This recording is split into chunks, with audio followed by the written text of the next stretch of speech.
And thank you all from me and Tia, and we're going to light the blue touch paper, and we'll be seeing you all next year with some big surprises.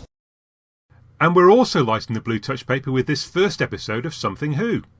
We're going to be discussing two stories, one from the classic series and one from the new, which have a linking theme.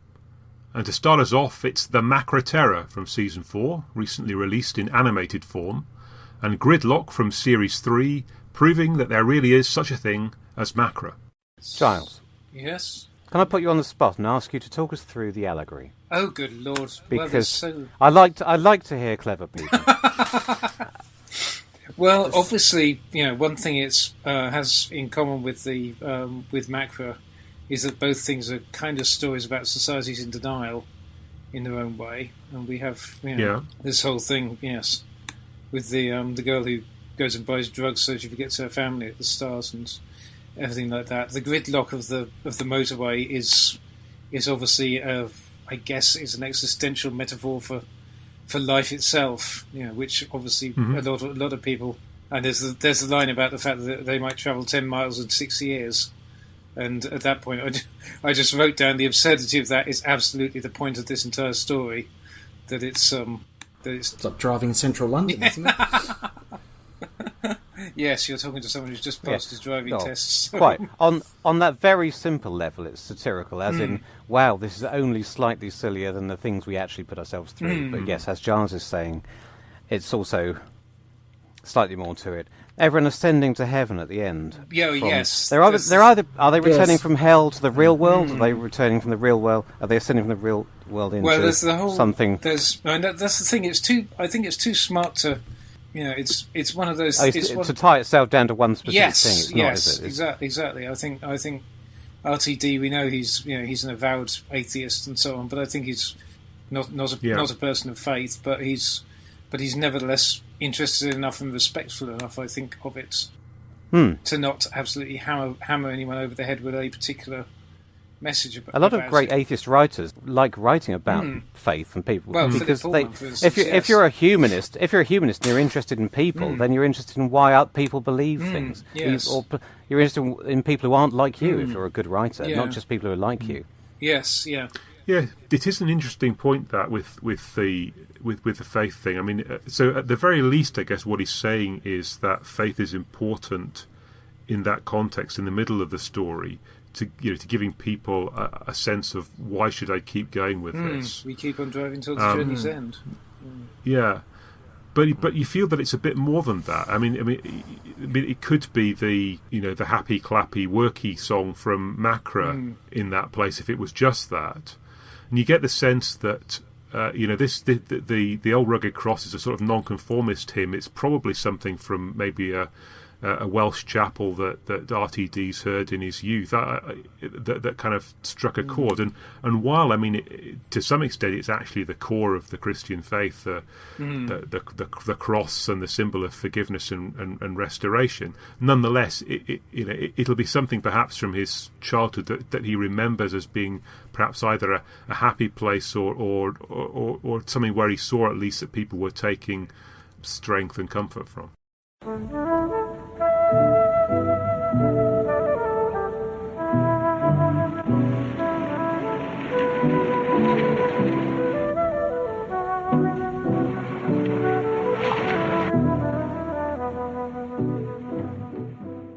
Ah, good. Do come in and sit down, Richard, will you? Was all that nonsense out there really necessary?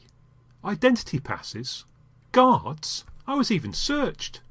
Security. Rather amusing, don't you think? No, you don't. I've an important research programme going ahead in Yorkshire. Yes, I know. An expert in rhubarb, degrees in scones, brass bands, and a dozen other subjects. Just the sort of all-rounder I've been looking for. How I feel doesn't matter. We need your help, Richard. I'm just not interested in podcasts. Really? Showing off, seeking fame, that sort of thing. We're not exactly famous here at Something Who. The podcast is a front for our real work.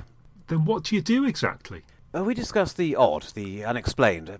Anything on Doctor Who or even beyond. Alien invasions? Bases under siege? 10 tons of Twitter posts drift through cyberspace and land on our screens every day. And do no harm to anyone. Early this morning, a shower of about 50 tweets landed simultaneously on every mobile device in Essex. Landed? Most tweets don't even reach the screen. They usually burn up in the Twitter sphere. These didn't. These particular tweets came down through a funnel of thin, superheated rage, about 20 bots in diameter, for which no one has an explanation. There must be an explanation. A natural one. I hope so. We didn't find one last time. Last time? 6 months ago, a smaller shower of tweets, about 5 or 6, landed on the same screens. No, that's impossible. The odds against 2 batches of tweets landing in exactly the same place must be incredible. They are, Richard. They are. Figures from the Institute of Missing Episodes Singapore. Do you realise that in our section of the internet there are over 500 forums capable of supporting trolls? Why are we any more likely to be attacked now than during the last 50,000 years? In the last decade, we've been probing deeper and deeper into cyberspace. We're unable to keep any attention on what's happening around us, Richard. Aren't you being a bit alarmist? Since Something Who was formed, there have been 2 attempts to take over Doctor Who fandom. Really? We were lucky enough to be able to stop them. There was a policy decision not to inform the public. Do you seriously expect me to believe that? It's not my habit to tell lies, Richard. I'm sorry, but it is a fantastic story. We were very lucky on both occasions. We had help from a man with experience of other podcasts. Really? Who was this genius? Well, it's all rather difficult to explain. We used to call him Simon. OK, everyone else paused for slightly too long. I just mentioned Robert Holmes, so there's the first thing I'm going to say. Yeah. Why on earth, right, both from the perspective of a viewer and the behind-the-scenes perspective, why was he chosen for this story? Nobody could have been particularly impressed by the Crotons and the Space Pirates. So why choose him for this, a season opener, setting up a whole new format for the programme, a whole new look? Why would you think that's... It's funny because I wrote the same thing. I said, ooh, this will be good. It's by the guy who wrote the Crotons and the Space Pirates. I mean, I can assume perhaps he was cheap. With every successful story at that point, his fee was going down. Also in Day of the Daleks, he's got the console out again, hasn't he? He does seem to like doing that. Yeah, but he had it. He had it out, and he Yes. had the console out. Yes.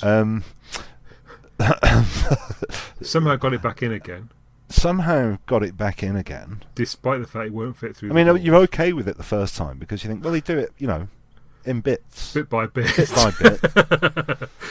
Yeah. But then, despite the fact that he opens up the Eye of Harmony. Anyway, sorry, go on. but then it goes back in for Colony in Space. Yeah, that's true. And then he sort of moves the whole thing out so he can take a screwdriver to the old dematerialization circuit. He's obviously got a long... There's a missing season here somewhere, isn't there? Season 8.5. Yeah, Yeah. Because it must have taken him ages. we should get Terence Dix to write it. Should get Paul Morris to write it. Oh yes.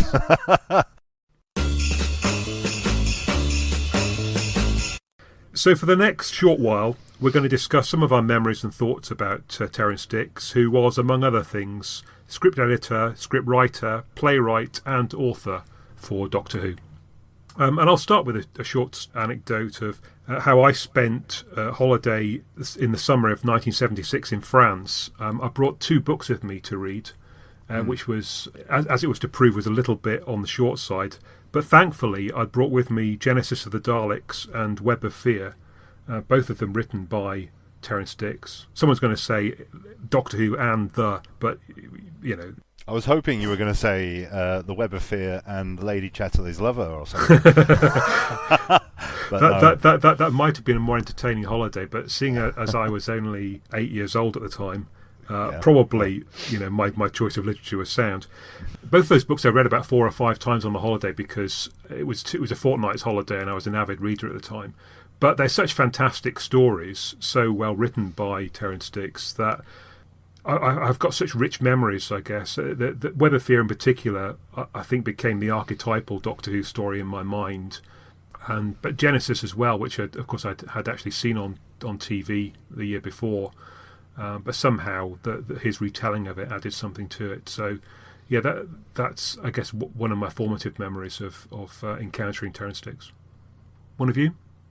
Well, target books for me as well, in that his name was just all over them. And I've been thinking today about not necessarily a specific instance, but the involvement of the target books growing up, and you know, grandparents, my nanny buying me second-hand books from Bolton Library, and trips to Bolton Library to go and see the target books in there. And I think it's that which has affected me. And looking at comments online, I think that's the comment that has most come out, you know. Not dramatically hyperbolic statements about him being the guy who got a generation reading or taught a generation to read. And for that reason, it's quite surprisingly impactful, the passing. What sort of age would you have been, Tim, when you started reading Terence's Well, novels? target books, I would have had them and sort of put off reading them from any age. 4, 5, 6, I would have had them. I wouldn't have been reading them and involved. And then perhaps in the later 80s, or later 80s, I would have started reading the targets. In the end of my first year secondary school, we had to do a report in the English class about the books we'd read that year. And me being a clever dick, I reeled off about 30 target titles. I can't remember whether they were Terence Dicks or not, but you know, a fair proportion of them would have been. And my parents went to the school evening and came back and said, "We want a word with you," because Mr. Winder, my first year secondary school English teacher, who was of classical education, was telling my parents what an impressive and voracious reader I was, because I've just reeled off trying to show off all these target books that I've either read or had. So I've been thinking about that sort of thing today. Oh, you got away with it, did you? I was thinking I had a similar experience, but I got away with it with Mr. Winder. We used to suspect he was drunk all the time, but I didn't get away with it with my parents because they knew exactly what I was doing. Yes, we had a... Yeah, I mean, my teacher didn't tell me I shouldn't be reading them because that's not really his purview. But we did have there was a badge you could get. He was trying to encourage reading, so he set up this readership scheme, and you got a little badge, enamel badge. Like a Blue Peter one. It was supposed to be that prized. It wasn't. But anyway, you you handed in the list of books you'd read, and you got a point for each one, 2 points if it was a classic. And I handed my list in. I'd read a lot of proper stuff, but then when it got to half the list was padded out with Doctor Who, and he grudgingly gave me half a point each for all of them, even though they were... I'm still rankles to this day. Mr. Rowan, if you're out there, you swine. Yeah. I was just going to say, my first experience of Terence, I wasn't sure where to start. I mean, chronologically, it would have been watching Horror Fang Rock, but then there's a gap of a few years until I get reading the targets. Terence wasn't the very first one. I think I started with Doctor Who and the Daleks, which is probably because I knew the film so well and it would have leapt off the shelf at me. The second one, rather randomly, I remember to this day, was State of Decay, and that was because it's one of the few, I think, it came out so close, hard on the heels of the television version, that it was still fresh in my mind, so I went for that. I remember writing stories about mysterious strangers called the Three Who Rule at school after that. I was a very original writer even then, bursting with ideas of my own. But then, so Terence, was definitely the one who got me up to speed on reading the targets, because they were so readable. We have a special podcast guest, the author and DWM columnist, Jack Rayner. Missing episodes was just one of those things that just held so much fascination for me. I love history. If anyone's listened to any of my Big Finish or read any of my books, you know, I do go into history a lot. And that's always been the appeal of, delving into things to try and find out solutions to mysteries. And once I started to hear about Doctor Who missing episodes, it was just, oh God, I so want to know what they were about. And the thing about Mission to the Unknown is, of course, it's one of only 3 stories that we have absolutely no footage of whatsoever. But we have these photos which are just these strange, monstery things. And that's another thing that I just so love about 60s Doctor Who, particularly the Hartnell era. It's got this sort of innocence alongside huge imagination. They just create these creatures of the future. And I just wanted to know more about them. So I couldn't tell you at what point it turned from, just a sort of, I've seen a few pictures of these things. I think it was probably not until we sort of got into the 1990s that I started to figure out that there were things that we had no record of, things that we just didn't know at all. You sort of think, we've got the scripts for everything, we've got the soundtracks for everything, so pretty much we must know everything, and we really, really don't. And there was a point where Doctor Who magazine printed a picture of Solation, the second Solation, or potentially third Solation. And that was just so exciting. It was so exciting. If Mission to the Unknown had existed all these years, as in, we had a viewing copy, I think I would have probably counted it as a favourite, I would imagine, because, as I say, I have a bit of a thing about these Hartnell monsters and the whole future as seen through the prism of 1960s television. I still adore the Ark and various other ones which exist, the Chase, all sorts which have things in them, and I still absolutely love them. And I think that Mission to the Unknown would have ranked alongside them. But I think possibly wouldn't be quite so really, really deeply into it if it wasn't for the mystery aspect. I mean, probably my absolute tiny favourite moment in the recreation was Centrial, otherwise Mr. Christmas Tree. There's bits where they're just lines given to a planetarian, so we don't know exactly who says which little bit, but he has this line in the new one, and he does a little nod of his head when he's talking. I'm thinking, oh wow, I wonder if that's what it was like when Centrial was talking. Did he sort of wobble his head up and down, like that? And it's a question I hadn't fully asked myself. And possibly no one else in the world had asked themselves that question. So, today we have a very exciting development for Something Who. After releasing the last podcast episode about Mission to the Unknown, we were contacted by none other than the driving force behind the University of Central Lancashire's creation, Andrew Ireland. The BBC were the ones who then wanted, they were impressed by it, by what had been produced, and they wanted to see how they could do something with it. So it took a bit of time, but eventually it was passed to Russell Minton and Luke Spillane of the BBC Online team, who he oversees like the YouTube channel and so on. And they came up with this plan, which was lovely and great. And I love the fact it's released on YouTube, because it means it's just immediately available. Everywhere, to everyone. And I think that experience also of everyone getting to see it at the same time was very special as well. I mean, it was. I found it absolutely terrifying. I mean, the thing is, I've been sort of building up to it for like months and months.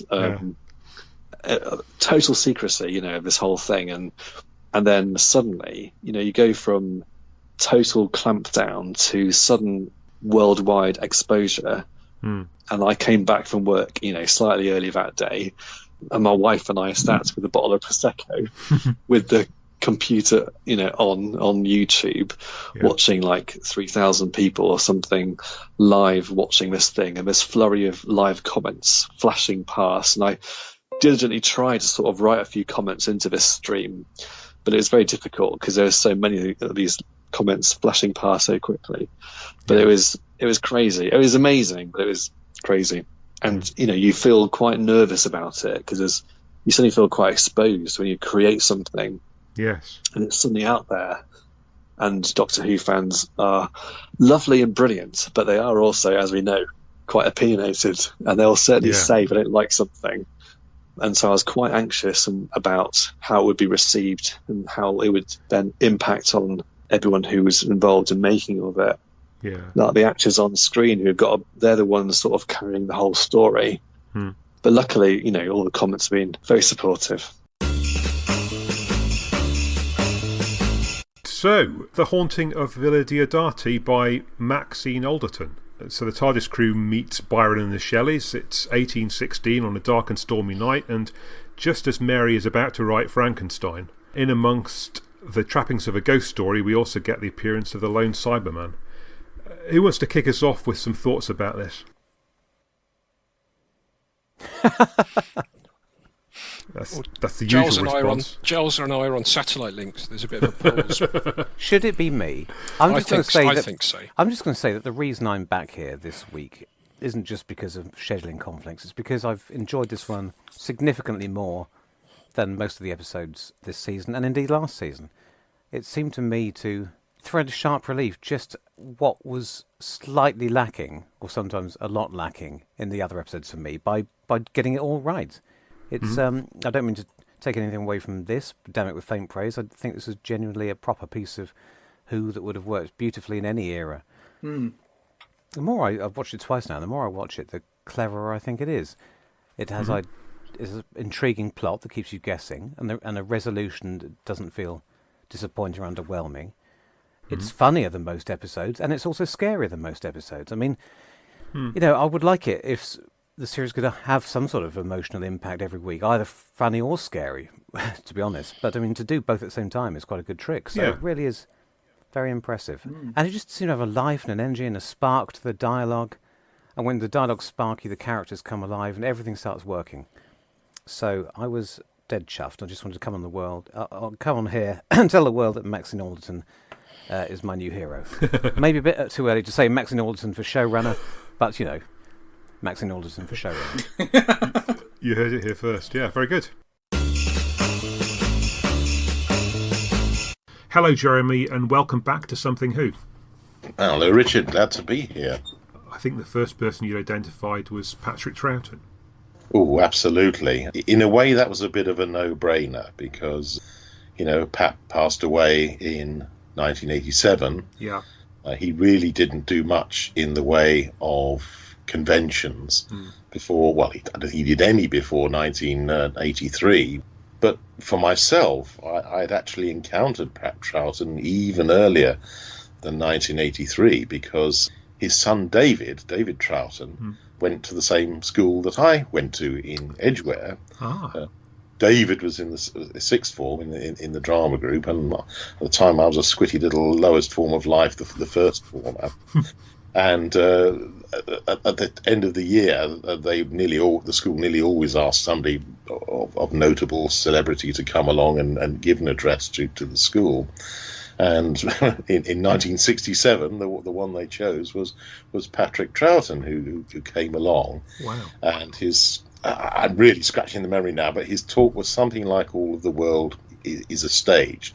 And it was meant to be a bit of a sort of motivational kick up the backside to us all to think, what are we going to do with ourselves when we leave school?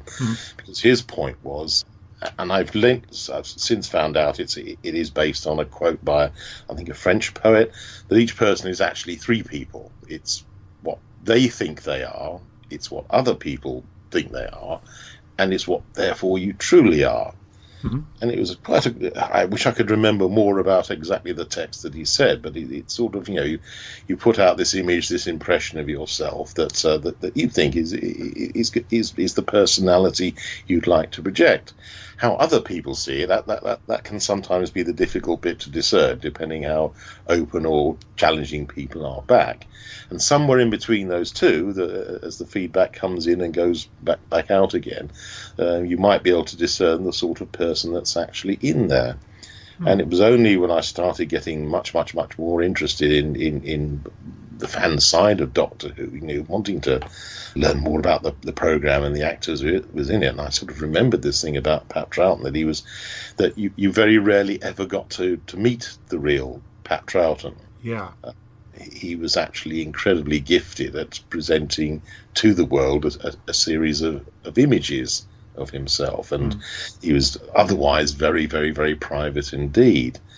Well, we didn't think for ages when the Appreciation Society started that we would ever get to see Patrick Troughton himself, because he would always decline invitations for interviews. He would always decline any invitations to conventions, and you just resigned to the fact it was never ever going to happen. Suddenly the terrace bar door opens, and you could have cut the air with a blade. Installs Troughton with Sheila Troughton, and looking around, thinking, hello, is anybody going to greet me? So I thought, well, I better go up and say something. And probably did the best thing you can do with Patrick Troughton. Say, would you like to sit down and have a drink? Totally unfazed, and he said, "Oh, whiskey and soda would be good." Oh, yeah, okay, 10:30 in the morning. Yeah, we can probably arrange this. And that's what he did. Plonked himself down there, and you absolutely could have looked at all the looks of aghast, agape, and total amazement from people arriving at the event before it kicked off at noon. Suddenly seeing Pat Troughton himself, who his only previous public event, as far as I know, in the 80s, had been the Longleat event back in April. Yeah. So it was quite staggering, and he really did decide he was enjoying it. And I think the best story, and please forgive me if this story has been told more than once, decided he wanted to stick around and see the War Games, because, again, he hadn't seen it since transmission. So, as you do with the National Film Theatre, you lag a couple of tickets, find one of the few spare seats in NFT1, and he went in and sat down with his wife. And the story goes that there was 2 or 3 fans sat in the row in front of him who were watching the programme on the screen with sort of rapt attention, but they couldn't understand why they were hearing the same voice behind them talking about the show, and the same voice that was going on the screen. And one of them sort of turned round to look and nearly sort of fractured his neck when we did the perennial sort of Tex Avery double take, when he suddenly realised that sat behind him was Patrick Troughton. So it was just marvellous to see that, and to see the reaction to him. So I'm talking this evening with a true Renaissance man. Toby Haydock is a stand-up comedian, actor, writer, compere, podcaster, commentary and convention panel moderator, all-round Doctor Who treasure, and what we'll concentrate on here, frontman for Doctor Who DVD and Blu-ray extra films. I watched for the first time a couple of days ago your film Living with Levine. Yes. Which is quite an extraordinary film. It's very entertaining, but it is also a little bit scary, and I wonder what the experience of that was for you. It was interesting. I think we learnt a lot on that one, because I think we wanted to have fun, and we knew that John would be fun. Yeah. We certainly weren't setting out to make a fool of him. No. And in fact, John left a message for me on my phone today, so we're friends. There's no, so there's no suggestion that he was a stooge. No. But we did go. But that was a suggestion that has been made a couple of times. It was I thought at a time when all Doctor Who documentaries on DVDs were sort of people not remembering something and in a series of talking heads. Yeah. I thought we'd really pushed the boat out and done something different, and we got a really ungenerous and rather snarky review in Doctor Who magazine, of all places, that sort of said, well, it seemed like they were just they were there to take the mickey out of him, and then it turned out that they liked him, and we were like, well, yeah, so we weren't actually there to take the mickey out of him. You've given us a bad review for doing what you thought we were doing, but we actually weren't. But anyway, I simply say that because we were nonetheless aware that John at conventions and John on his DVD commentaries is a law unto himself. Mm-hmm. And at that stage, he only did DVD commentaries on his own. Right. And so how do you change that dynamic when you have him with somebody? Well, you can't do that when you're doing a straight-up talking heads kind of thing. Mm. And I'd love to say it was my idea and it was Chris's idea, but actually I was on a train from Bath. I think I'd been doing a gig somewhere, and a packet of Haribo landed on my my train table. I'd set up to do stuff on my laptop, because if I have a long train journey, I like to do some work, and sort of set myself in for the duration. And this packet of Haribo landed, and this guy went, they don't have any jelly babies in the buffet car. I just want to say, like the DVD stuff that you do. And I was like, oh, that's very nice. A Doctor Who fan make himself known. And he said, anyway, I don't want to bother you on the journey. I said, no, it's fine. It's not lovely to have, to say hello. Mm-hmm. And he said, why do, because John Levine is this sort of character, and because he only does the solo commentaries and stuff, why not try and do a sort of Louis Theroux type of weekend with him? Because he's that bigger character. But also with John, and this is nothing I wouldn't say to him and nothing that he hasn't said to me, a lot of that front and performance does hide somebody who has, depth and contradictions and all those sorts of things that I don't think are necessarily too well hidden, but I don't think they're particularly well explored. And sometimes I think he gives the impression that he doesn't mean to give, again, a third party could sort of pull that out in a way that if John was left to his own devices, he might not.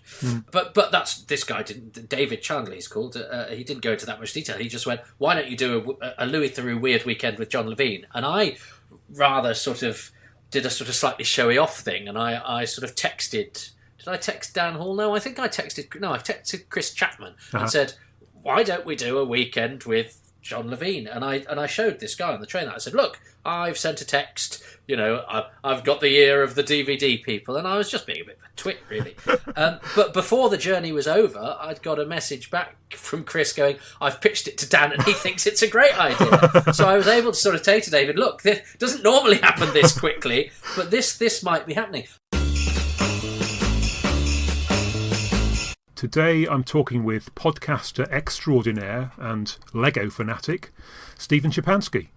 So, I guess inevitably we can't have this discussion without having a quick pot at the Omni-Rumour and the circumstances around that. And I guess as much as anything, perhaps the madness that overtook fandom for several years anyway. But yeah, certainly as in my own case, I think, I became somewhat obsessional for a number of years in terms of... Oh, me too. Yeah. Oh, yes.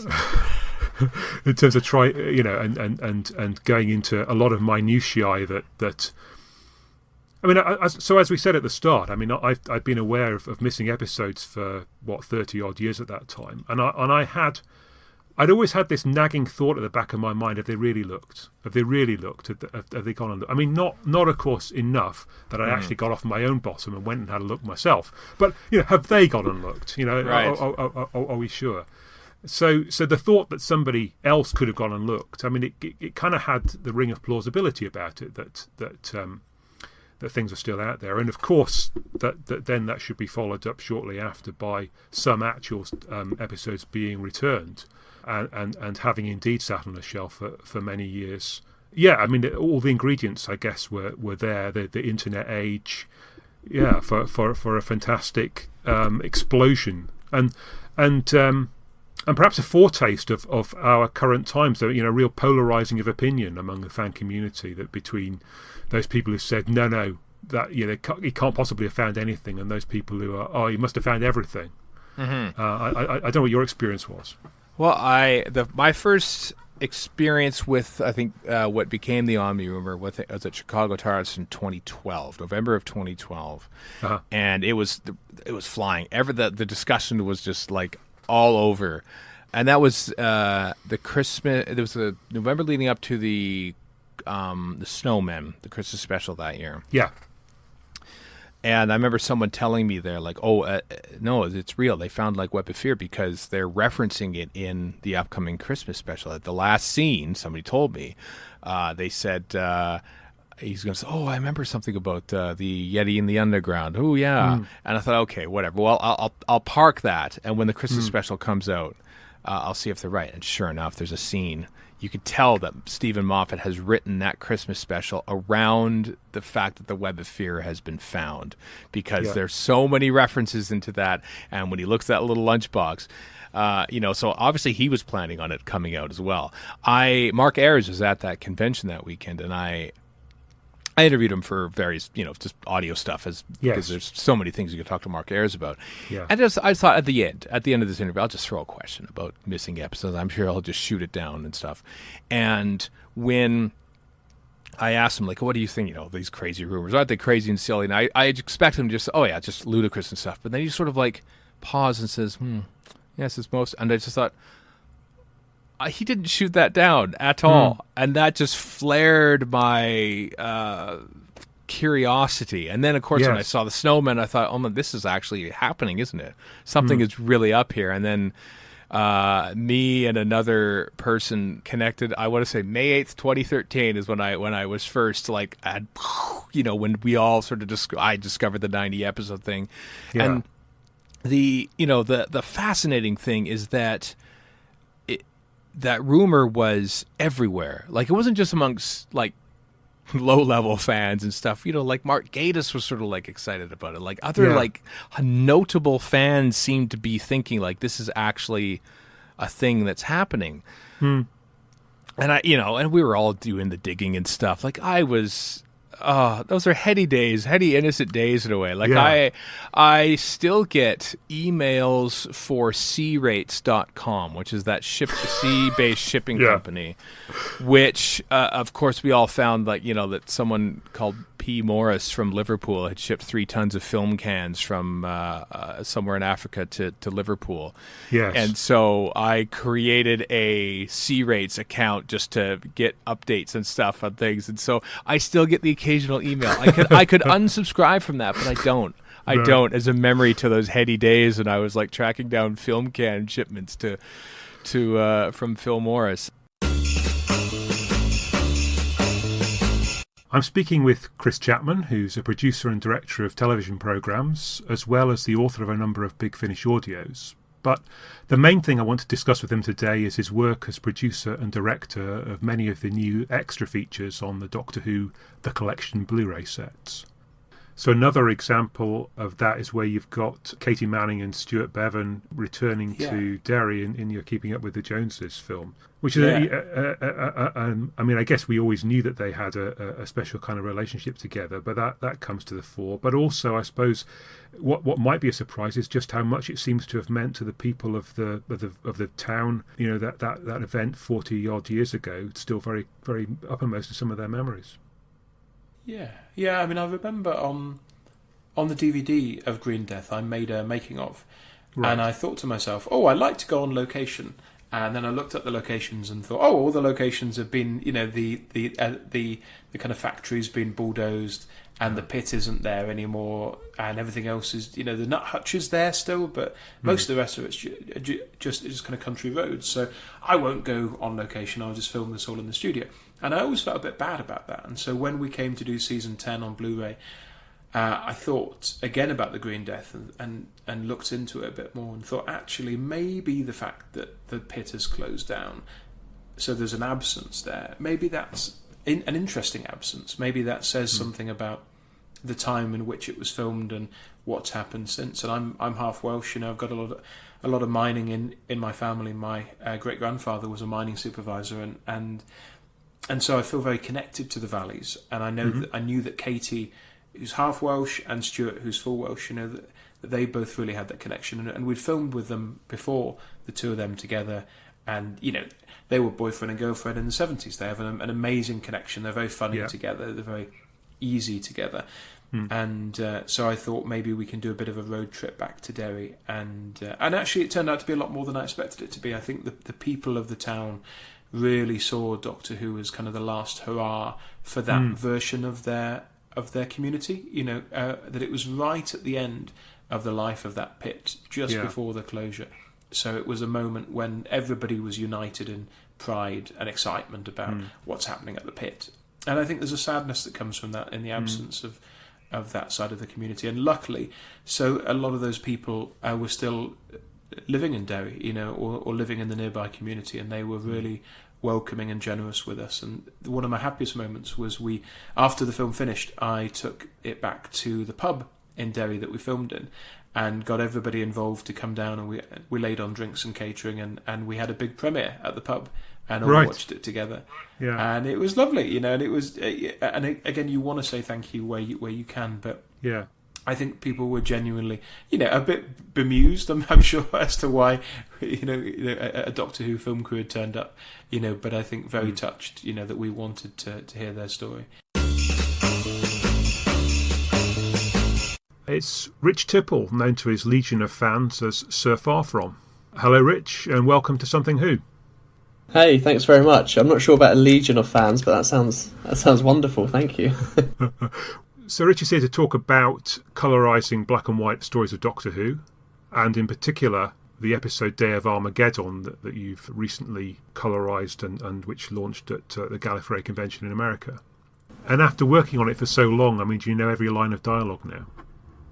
Yeah, I reckon I could probably repeat it back to you verbatim.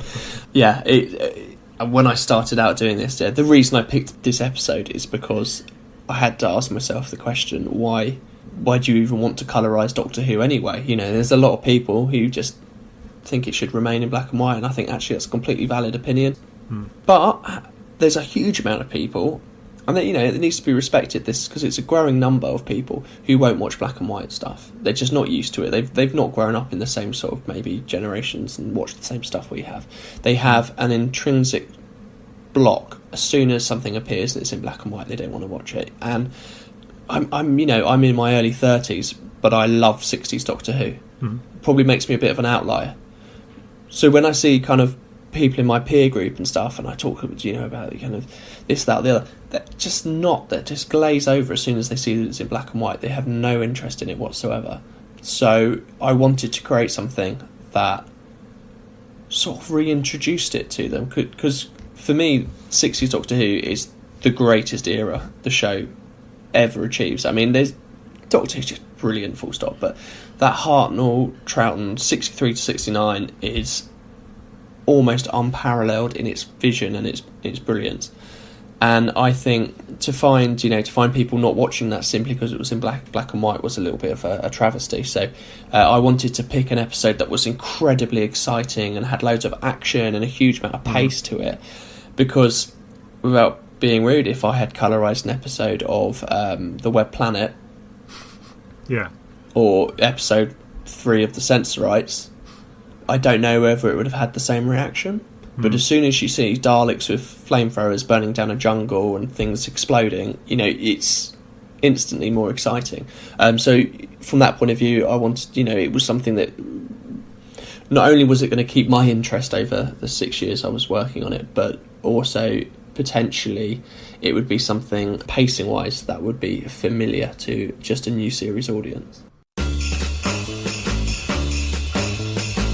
I tell you what it occurred to me about this story was Brexit, right? It seems to me that Hensel is the Cameron figure who doesn't really see his demise coming. He kind of understands that there are rebels in the camp, but he doesn't really see them as that big a threat, and he's astonished really when Bragan turns on him. And then of course you've also got this thing where the original rebels, I suppose, you know, Janley and her bunch are sort of overpowered then by the Ultras with Bragan and his guards, who kind of take over, and sort of they're using that as their means to get power.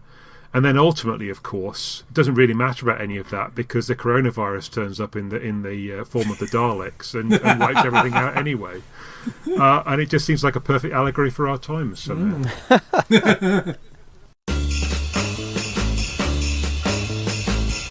Come on, Sam. Don't give me the numbers this time. I know you think it increased the tension.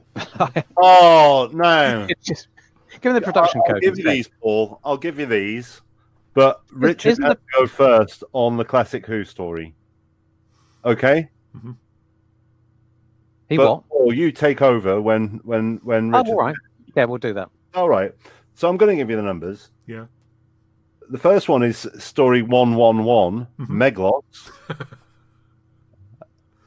And then it's 201, Midnight. Richard first on Meglos, please, and then over to Paul for Meglos and Midnight. Okay. Paul, that will give you a little bit of thinking time. I remember very clearly watching all 4 episodes of The Leisure Hive I also very clearly remember watching all 4 episodes of Full Circle. For some unaccountable reason, I have absolutely no memory whatsoever of anything happening in between those two, and I can only conclude that I must have randomly failed to watch Meglos for some reason. So all I can tell you is that it's got an alien in it that looks like a cactus, and at some point turns into Tom Baker because there's a waxwork of him, and then also it was directed by Terence Dudley, and the only reason I know that is because Hugh Turbeville mentioned it on Something Who a few episodes back. So there you go. Paul, you can tell us about it properly now. No, I can't. So we're going to kick off by talking about Dalek Invasion of Earth. Written by Terry Nation, directed by Richard Martin. It's the second story of Season 2, right at the end of 1964. My initial thought when I watched this, and I have to say I probably haven't watched it in about 10 years, was this is recorded right at the end of the first series of Doctor Who. I mean, they hadn't stopped for a break since recording the first one, but it feels like they've forgotten how to do it. What do you think? The TARDIS is kind of a bit beaten up and the windows are fallen in. The Daleks don't look or sound quite like they did, and they can't even get the extermination sound effect right. It just seems a little bit odd to me. I don't know if any of you had any thoughts on that. Interesting, isn't it? Because in later years we'll get used to the fact that the last story in a production block will look a bit tatty because they've run out of money. So there might be a few black backcloths where we once would have had a nice shiny set and so on, and and the budgetary constraints will be seen in various ways. But this isn't that, is it? All right. It doesn't look expensive. It looks like there has been money spent on it. Yeah. But it also looks like it hasn't always been spent in the best ways or to the best effect. So is this because of its position at the end of the series, or are you just saying you think they should have learnt more? I don't really know what to make of it, to be honest. They should be like a well-oiled machine by this point. Does anything directed by Richard Martin feel like a well-oiled machine? Well, Kevin suggested a particular single point of failure, a particular weak spot in this production that might explain everything we've noticed. There is a great sense of that'll do. I mean, throughout a lot of his work. Yeah. It mixes some quite clever stuff. I thought, oh, that's an interesting camera angle. I didn't expect that to be... Yeah.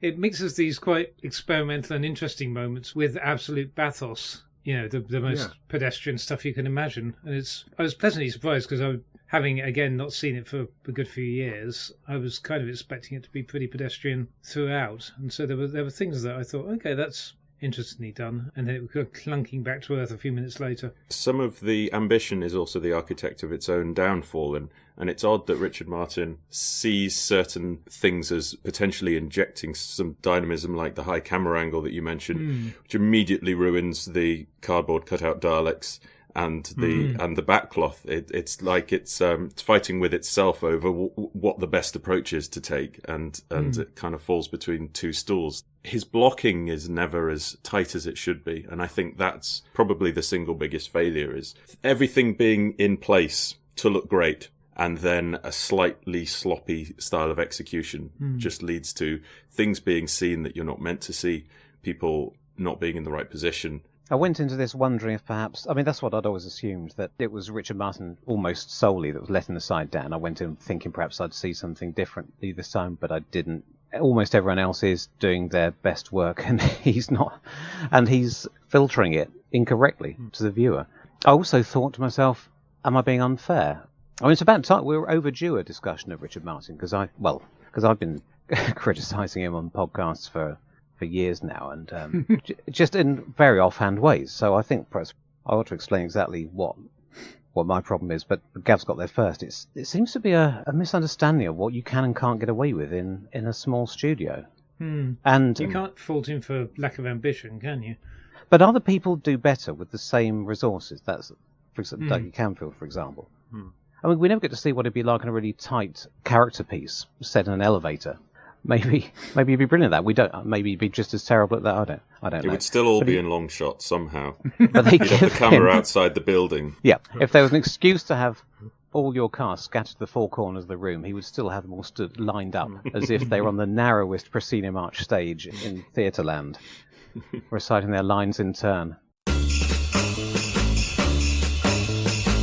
I'm talking again with Chris Chapman, a man of many talents, but among them is putting together these fantastic documentaries for the Doctor Who Blu-ray collections. I guess talking about the Sarah Jane documentary, I watched that yesterday again. I watched it when it first came out, but I wanted to have another go at it, and I find it very interesting because, there were things about that film that hit me quite hard the first time round. I guess. You've got all the stuff at the end about how her dying affected the young audience so much, and that was and David Tennant quite emotional at times in there. But this time round, it's a very personal thing. I have recently had to say goodbye to a close work colleague, and then Tom was doing the same thing, talking about his relationship with Liz. And to some extent, clearly he was emotional about the fact that she was no longer around. But that moment when they were no longer working, there's a lovely line you put in at the start where he just says, "You give up fun very reluctantly." That spoke to me really clearly. Yeah, about, even though it is just work, it is just a job, but nonetheless you do connect with people in the course of work, and it does mean something. And you know that when the work comes to an end, it's never quite going to be the same again. And I thought you just captured that, both the happiness and the regret in the same moment so beautifully. Thank you. Well, no, thank you. I'm glad that came over. Yeah, it's. I think we were very lucky with Tom, and I can't really, the lovely thing about these films is they kind of exist as a piece of living matter. And I don't script Tom. We purely went and filmed with Tom in his favourite pub in the back room that he prefers to film with, and all we could really do was create a nice, relaxed atmosphere for Tom. Really, I had a set of questions, and I had Chuckwood Lewis with me and a makeup artist, and basically we were just very nice to Tom. We just had a lovely time with Tom, and we didn't. I think it's important not to jazz things up as being too melodramatic or important when you sit down with a person in that situation. You want it just to be like, okay, Tom, what do you have to say? And I'll ask Tom questions, but really a lot of that power just comes from what Tom brought to the table on the day.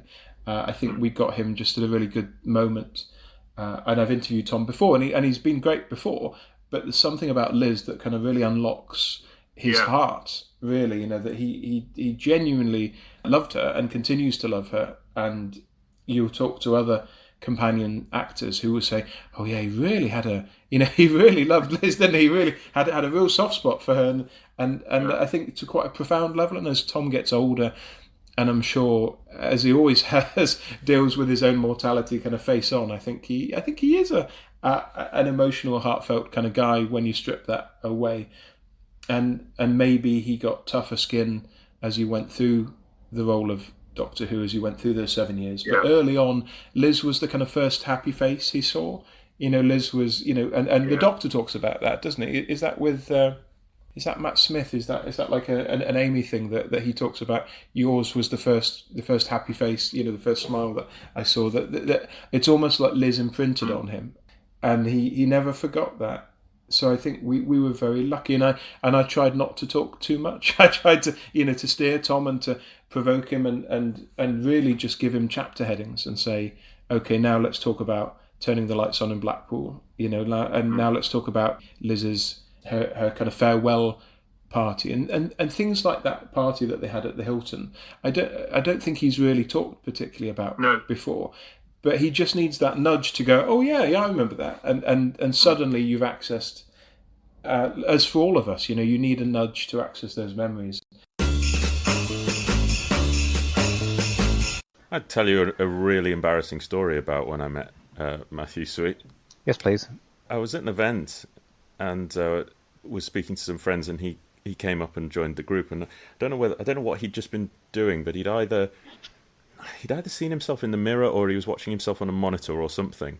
But he said he'd become preoccupied with the way his ears looked. And I was in one of those moods. I just had a rush of blood and a moment of overconfidence, and in my ill-advised sense of humour, I looked at him and went, "Oh my God, yes, your ears, Jesus!" And I mean, I thought it was hilarious, but it went down about as well as you can expect. So yeah. Are you hoping he's going to be listening? So there's going to be a backdoor apology. I did subsequently apologise, and I think he... Because he won't be. Just if this isn't going out on Radio 3, you won't be listening. Yeah. Yeah. So you might have got so far as to the fact that he completely forgotten about it. Possibly. I mean, It's you know, just come back, make an impression. Yeah. I also met Matthew Sweet at an event, and I almost mugged him because I thought you've got to take these opportunities when you see someone. I wanted to talk to him very briefly about the interview things off the Blu-rays, so I had a slightly over-enthusiastic discussion with him about that. Which he was so enamoured by the conversation that he faked a call from Paul Vanezis. I mean, of course, he may have had a call from Paul Vanezis, but he certainly he certainly claimed to have a call from Paul Vanezis and disappeared into the scenery. So yeah, we both had similar success there. Well, no, never mind. I'm not going to. Yes. We had a nice conversation at the tavern once. Okay. Obviously, he was trying to flog me in an episode of Web of Fear 3, but I think he slipped into Vanezis on when he went to get the tube home. But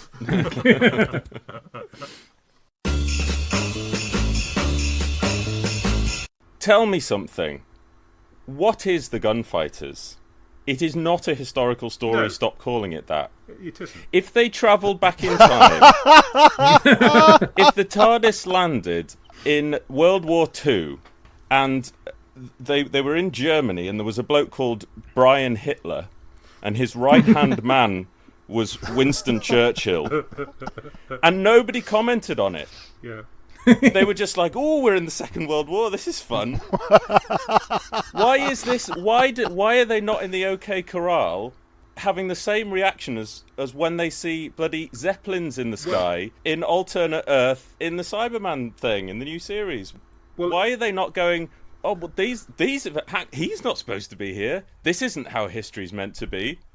Stephen's from the future and Dodo's an idiot. because they've only seen the movie. They don't know the. Yeah, well, exactly. So you've got Stephen and Dodo. Stephen's from the far future, and Dodo probably hasn't watched very much westerns. So he hasn't finished school. and the Doctor's a bit kind of out of it by this stage. So maybe they just haven't noticed. But I mean, isn't it just as likely though that basically the Celestial Toy Maker is sending them through another game or something? I mean, or at least that is the only explanation. Or at least it's like the Master of the Land of Fiction.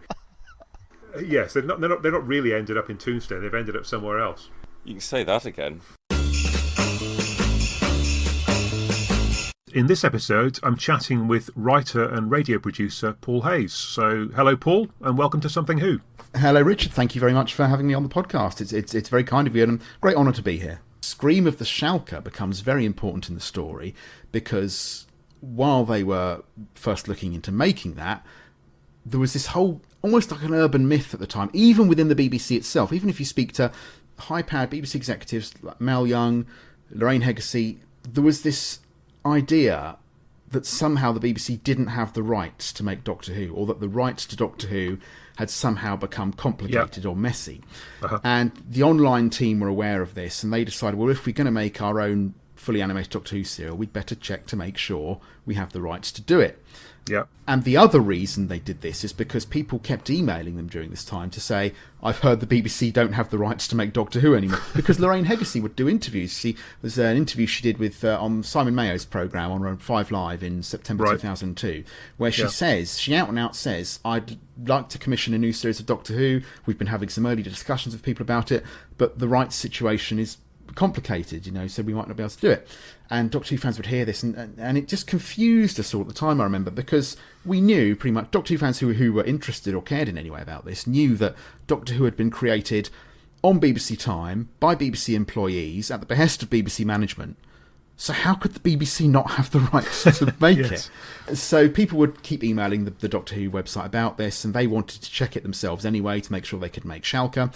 And so a researcher on the site, a man called Daniel Judd, who I've interviewed for the book, he was given the task by James Goss, who ran the site, to establish what the rights situation with Doctor Who was. And so he asked all the relevant people, went to the BBC Rights Group, BBC Worldwide, BBC Films, and what Daniel Judd established was that there wasn't any problem. The BBC did own the rights to Doctor Who. There was no issue with the rights. There were certain writers, particularly obviously Terry Nation with the Daleks, owned elements that they had created for the programme, but the actual format of Doctor Who was not in question. Mm-hmm. So they put up this story on the 21st of August 2003 saying lots of people have been emailing us about, has the BBC lost the rights to make Doctor Who? We've looked into it, and no, BBC could commission a new series of Doctor Who tomorrow if it wanted to. And then 4 days later, on the 25th of August 2003, Lorraine Heggessy did an interview at the Edinburgh Television Festival with The Guardian, where she spoke about how, again, she mentioned she'd like to bring back Doctor Who, but the rights situation was too complicated to do that at the moment. And so because these were only 4 days apart, a lot of Doctor Who fans thought, well, hang on, this can't be right. So they started emailing in, and eventually Lorraine Heggessy's office asked the BBC Online team for their research, and so Martin Trickey and James Goss, who ran the site, went over and spoke to her. So it quickly became apparent the BBC. I mean, there's a quote from Martin Trickey when I spoke to him, who was sort of ultimately in charge of the Doctor Who website. He said something like, so at this point, when BBC Television suddenly turned around and said, well, shit, why aren't we making Doctor Who then? The end of episode 3 made me laugh so much. I couldn't think of another example where the threat at the end of the episode is a hypothetical situation, because it's a conversation where the baddies go, could you do this for us? And the Doctor says, no, because that would kill me. Roll credits! and it's just so bizarre. And I was thinking, like, because he's not being forced into it at that point, because that's the whole point of the aging of Nyssa and Tegan, is it forces his hand, so he has to acquiesce. But at the point where that jeopardy is proposed is at the end of episode 3, where there's been no mention of the fact that he'll have to do it.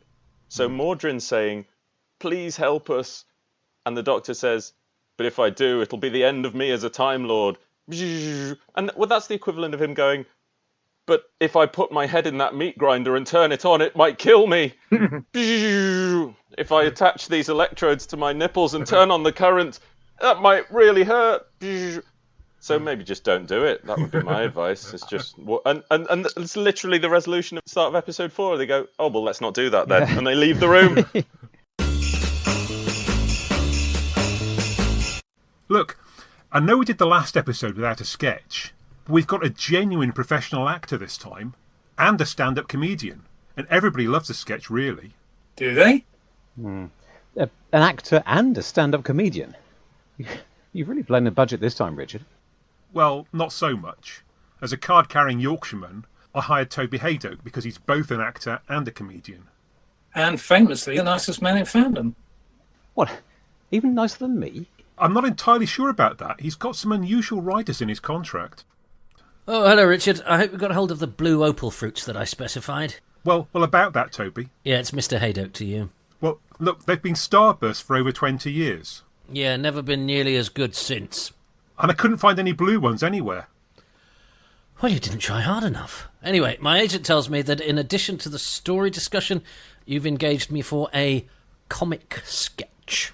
It's a bit of a tradition. Richard writes them. Yes, and we have to pretend to find them amusing. What's that? I said they're all jolly amusing. Yeah, well, it better be. I've got my reputation to think about. You're playing the role of Guy Crayford, Toby. I've got you an eye patch. Whatever for? Well, I know how you professionals like a bit of method acting. Plus, the listeners will love it. An eye patch? On audio? Trust me, it'll be brilliant. Oh, for goodness sake. Give it here. What's my cue? He did nothing for you, Crayford. Absolutely nothing at all, except brainwash you. That's not true! Yeah, try to keep it together, Paul. You were hijacked by the Kralls, Crayford. Nothing went wrong with your rocket, Crayford. You weren't even injured. Take off the eye patch and look for yourself. What's supposed to be so funny? And why are you all wearing eye patches? It's a homage to that anecdote about Inferno. It's funny because we're all wearing eye patches. I mean, one eye patch is funny, right? But I mean, multiple eye patches, they just get funnier. The more eye patches you throw into an anecdote, the funnier it gets. I mean, I'm not alone there, am I? Yeah, I'll say it again. On audio, look, trust me, I'm a comedian. I've had funnier hospitalisations. Anyway, that's a terrible anecdote. It wasn't funny then, and it isn't funny now. Yeah. Yeah, that probably could have gone better. There's only one thing to do now. Hit the theme tune. Well, we've got to the end, so I suppose we have to go back to Crayford again, don't we? And talk about the eye patch in the room. It is one of the silliest moments in the entire history of Doctor Who, and there's some stiff competition. But the idea that he's never washed his face, or just take it, the listeners were not privy to the hilarity with which this podcast began. As I started the Zoom call, or whatever it is we're doing. I was late because it's not a Zoom call, it's something else that I don't understand. But anyway, I had an eye patch on, and if you've got an eye, it's actually quite discombobulating and very uncomfortable. And I had to take it off fairly quickly because it's not an enjoyable... And also, you can tell you've got an eye. I'm sorry. If I wear a glove, it doesn't mean I've forgotten I've got hands. It's ridiculous on every... And also, it's not even...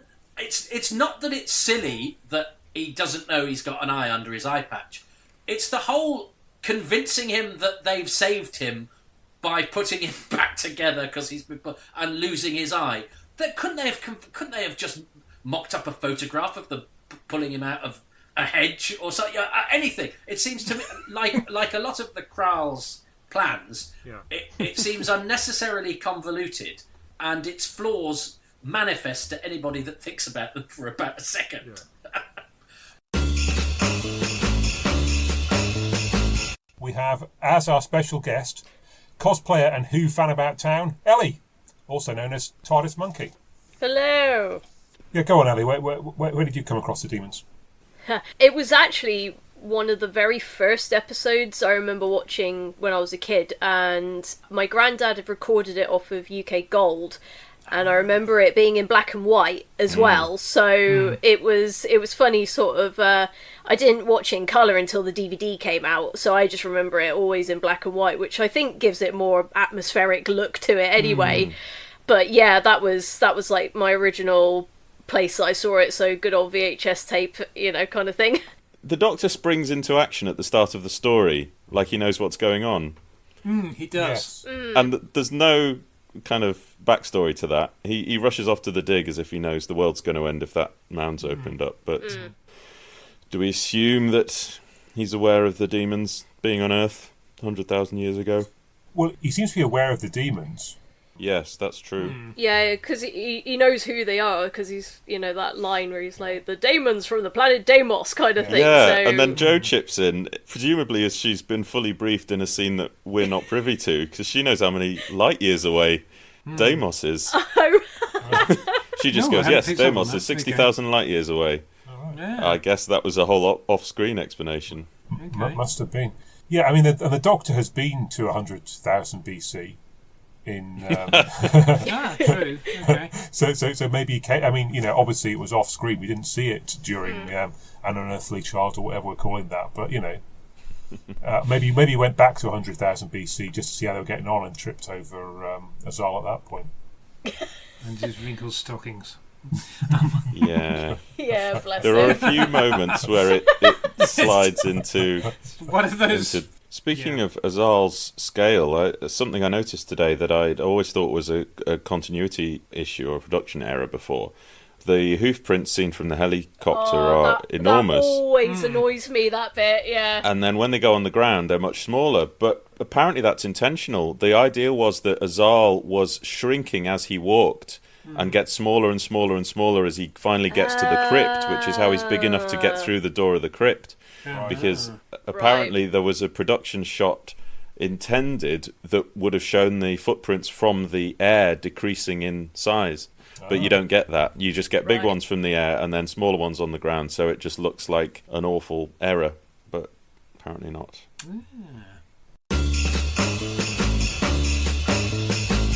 We have a great lineup, headed up by our special guest, former DWM editor, Gary Gillett. Thank you for having me.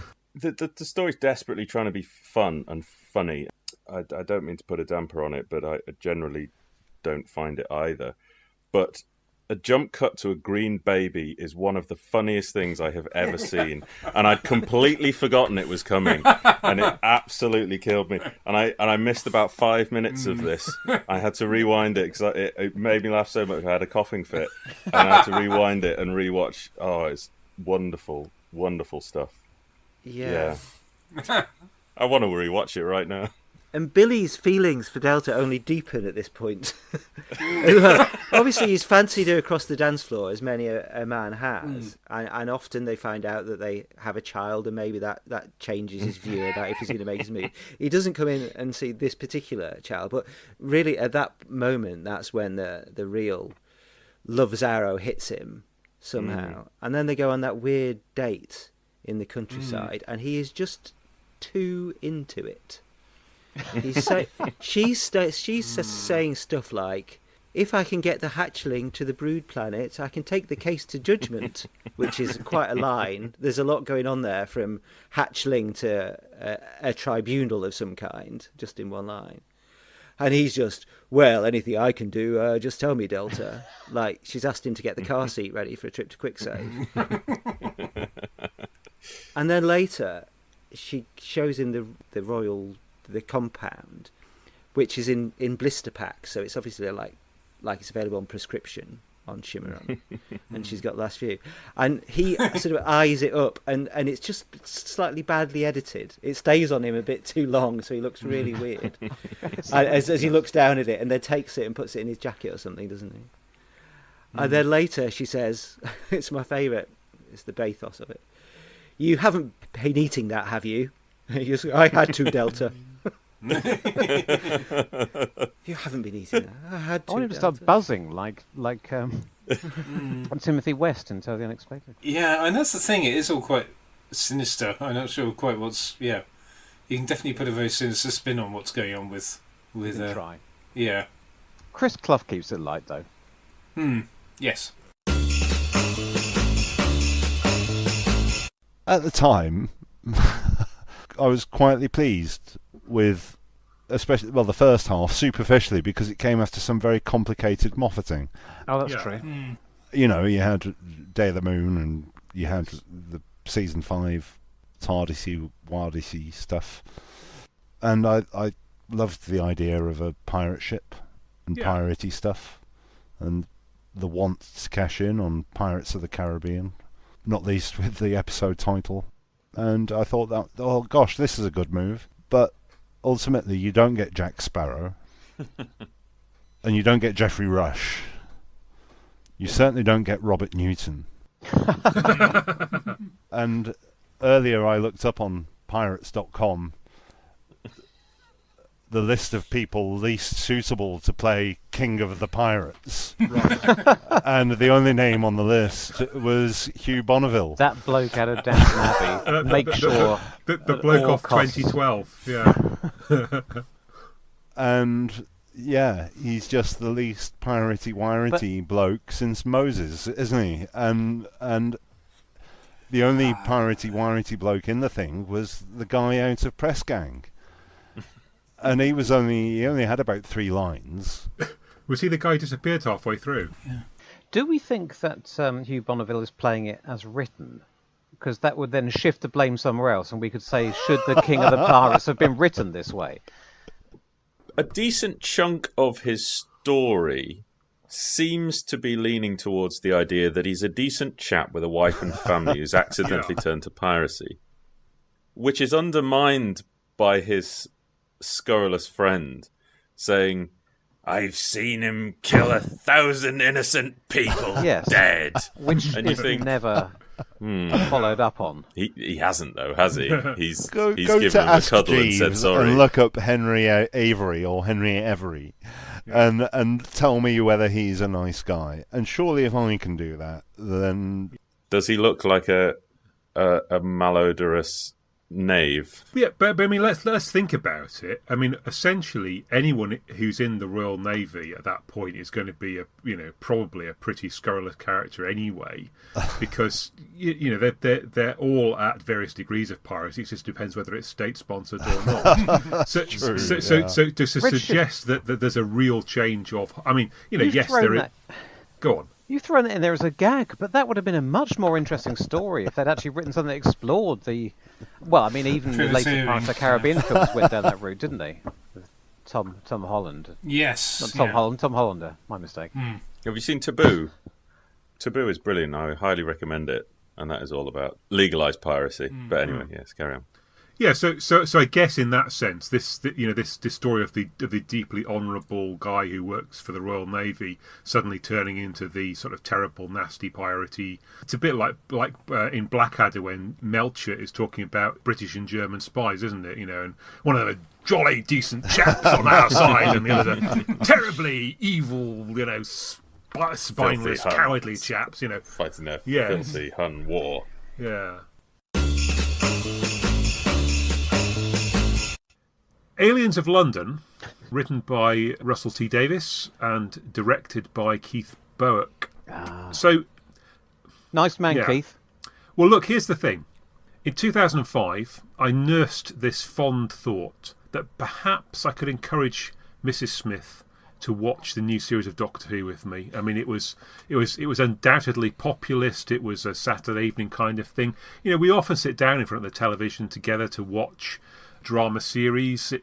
This kind of felt like this might be the time I might perhaps engage you in my abiding fandom, and it was looking possibly promising. And then we sat down together to watch Aliens of London, and unfortunately the combination of farting aliens and what I might describe as kind of CBBC sort of acting at various stages in the programme, it broke the spell. She never watched it since. I mean, she was never that enthusiastic, it has to be said, but it definitely finished her off in terms of the new series. So, and it didn't really matter that next week or the week after the next was Dalek, because she wasn't going to be sitting down and watching it.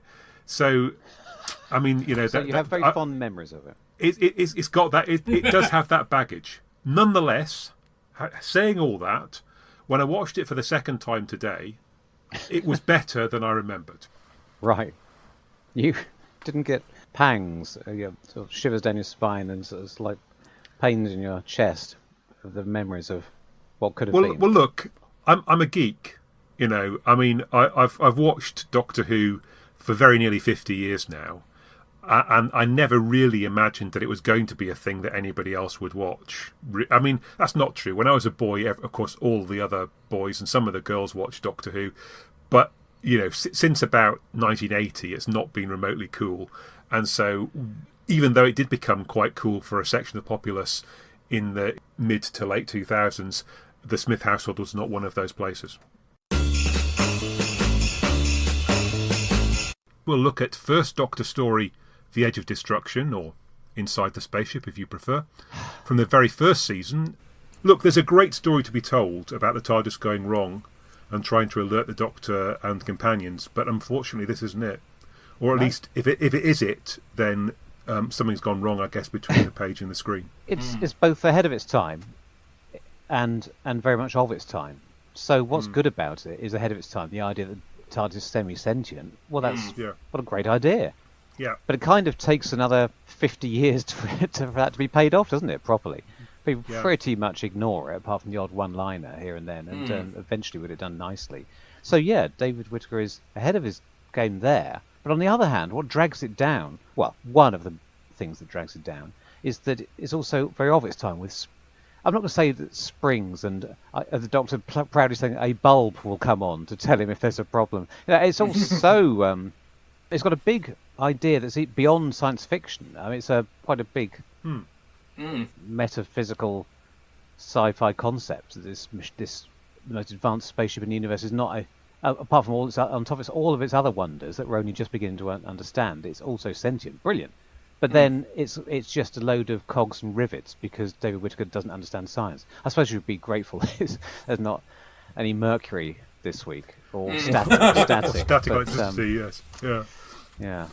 Well, it's strange because the idea of, as you say, it's a very high concept idea of that you have a machine that's so advanced that it's conscious and it's trying to communicate with these people that are in that are inside it, and it's trying to communicate this message as best as it can, and that's a great concept. But the bathos, if that's the term I'm looking for, of the actual mechanics of how it goes is it's most peculiar. According to the production notes, unless I'm misremembering this, they did say that the actors, at least on episode 1, they got together and they were paring it down during rehearsals and removing as much dialogue as they could. And trying to make it Pinteresque. The dreaded word Pinteresque. Across the screen on the captions. I can see why they would have wanted to do anything to add a sheen of respectability or something artistic to it, but it didn't help, did it? I think it probably made it worse. It's difficult to know. I haven't, without seeing a version which is a bit more nuts and bolts and perhaps maybe a bit tighter logically. Without seeing that version, I don't know whether I'd have preferred it to this. Frankly, I think it's unlikely. There's not much I like less than this, what we're given here, no matter whose fault it is. Yeah, it's not so much Pinteresque as sort of Pinter-esque. It sort of feels like they've maybe had a couple of pints, come up with something that everyone's got very excited about, and then it hasn't quite panned out in the. I mean, it is all very juvenile, isn't it? This obsession with scissors. It is like you've got a load of sixth form actors or something in a room with a load of props, and they all grab it. And when you get a certain type of amateur actor, or not necessarily amateur, but a certain type of actor in a room and getting to improvise, lovely Carol with her scissor acting there. They go to violence, don't they, and shouting and hysterical argument. I mean, my least favourite thing from early Doctor Who is hysterical Susan, which we've had to put up quite and more than enough with in the first two stories. And here, that's almost all we get. And then it spreads. Then we get hysterical Barbara and which is, I mean, that's the worst part of it actually, because I mean, generally Jacqueline Hill seems quite sensible, but in this one, it all just goes a bit. Well, I mean, to be fair, she's better in episode 2, but in episode 1, it just goes a bit weird for about 15 minutes, doesn't it? And everyone's just screaming at clocks. Well, yes, apart from Ian, who's sort of chuckling away and appears to think he's I'm not quite. He goes from I'm not quite sure faces. what. Yes, yeah. He's the worst at the beginning. He's the one who comes off worst for the first 10 minutes because he's doing sinister acting, which nobody else is. So is it meant to be sinister? I think so. Right. Okay. I don't think it's in the script, so I think he's decided that that's the way to play it. But as of yet, nobody else has got that memo. And then when he stops, he ends up happening to hysterical Caroline Ford. No, watch it again. I'm sure that's what he's up to. He's playing everything in a slightly weird way. Oh yeah, you're right. There is weird acting too, isn't there? It's weird. It's weird, but I found it more funny ha-ha than funny peculiar. I don't know. My name is Vanessa Ewell, and I am the co-director and editor of Doctor Who Am I. It's a journey with me and my co-director. Take it away. I'm Matthew Jacobs, and I'm co-director, and we're actually co-producers as well. You're looking at American Anorak. This is the two of us. And Matthew is the writer of the 1996 Doctor Who TV. Oh yeah, that too. So the start of the film, you say something that's interesting. You said, "I didn't go to conventions for a very good reason. I thought the fans would kill me," which is, it's an interesting statement. I mean, I didn't think they'd literally kill me. No, but it would make a really good documentary. It would. That would be. Well, that was kind of where it came from in some ways. In 2015, end of 2014, Vanessa and I met up, and she didn't know that I'd even written a Doctor Who, and I was being invited to conventions all over the place, and we thought it would be an interesting. It would just be an interesting adventure. We didn't really know what would happen at that time, but it certainly was a fear of mine because the reaction had been quite vitriolic against the half-human thing, certainly, over the years. And so I didn't really understand the nature of fandom at that point at all. So it was fascinating for us to sort of make this journey. Well, it just seemed like a comedic setup because I know Matthew. Matthew's very funny. And as I didn't know that he wrote The Eighth Doctor, even though I know he'd written Indiana Jones and, Emperor's New Groove. He never talked about it. But it just seemed like it would be a great setup. It just seemed funny. And then Matthew also saw that it could be funny. The fact that fans went crazy about the Doctor being half human or kissing his companion, I thought that was just kind of funny. Like, wow, people get so passionate about these choices that he made. And so it was then within 2 months, we had pulled together a small crew and started filming. So it was very, very quick from the idea to actually filming. It was like, yeah, let's just make a movie. I mean, there's that moment that you capture, I think, Matthew, in the documentary where, somebody comes to you for an autograph. And I suppose, for the, there's the, you say $20 a signature for that kind of 2-5 minutes, however long it is, you belong to them, I suppose, in that moment. And they have that kind of very intense personal experience. And then I guess it's over and done with. Yeah, I've got better at it. It was like what you see in the documentary, what you see in the but what you see in the documentary is literally the first couple of times that I signed anything, really. Yeah. And so I'm very like, yeah, okay, give me the money, go.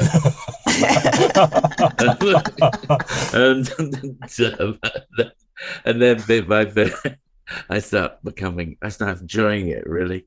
I mean, Paul McGann is interviewed in the film quite a bit, and he's like, we often say, he's like the sort of Yoda of the story, and he sort of points out the simple joy that's involved for both sides of people meeting people who have been part of creating things, something they love, and it's just as joyous, I think, for the creators really to be getting that familiarity and that love that comes from people.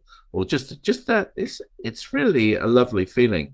I mean, I've been traveling around with Doctor Who actors this year, haven't we, Vanessa? It's been like it's these people,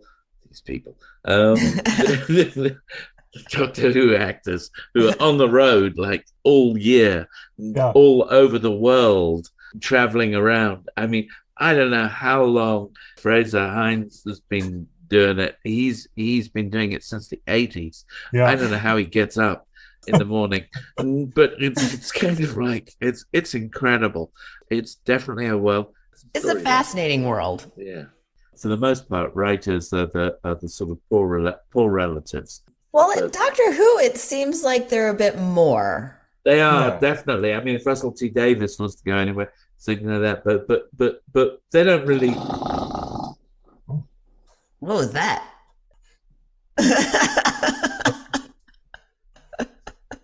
Someone literally with a pneumatic drill drilling outside the apartment. So I don't think there's anything I could do about that. They are literally outside that window.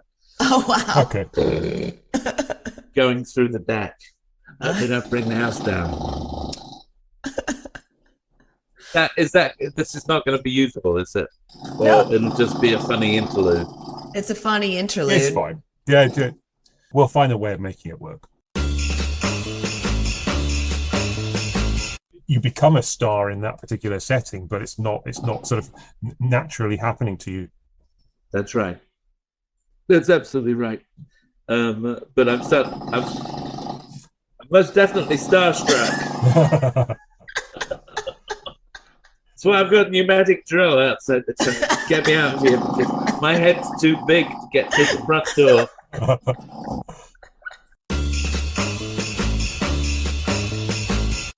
Thanks for interviewing us today. Yeah.